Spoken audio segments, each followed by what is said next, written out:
So you've seen the message on the dashboard, and this is the key fob battery for the Jetta. I have a 2020, and I'm sure they're all similar if they're close in model year.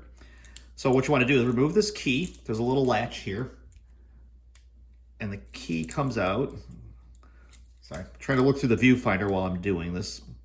Just put it, pull this out. Key should come out. There we go. Oops. Sorry, if I wasn't looking through the viewfinder, it would come out easier. So what you want to do, see the side with the buttons on it, you want to go to the other side and you want to remove this cap right here. It has the battery in there. So it's a CR2032 battery. So what you want to do is take this key. You can use a screwdriver. I got the screwdriver here just in case. I might use that to pry the battery out. I just take it and put it in here. I forgot which way to do it. I've done this before. There you go, like that. And they're going to pry this cap off right here. So this is one of my two key fobs.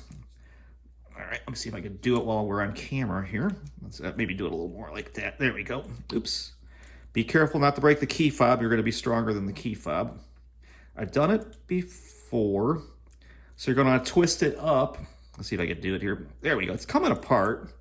Just got to do it a little bit. Oops. A little bit more. So yeah, trying to pry this cap off right here. I am having a hard time. It'll do it. There we go. A little more. There we go. See, it popped right off. I pushed the key in a little bit further than I thought I should. I could see it now. I don't know if you could see it there on camera. There you go. I was doing it like this, but you got to put it in further. It's not that hard to do.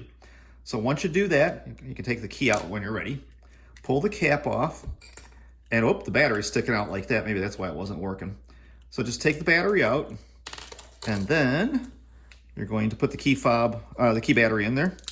Forgot which way, I think the writing was up. Okay. Yep, I think that's the right way.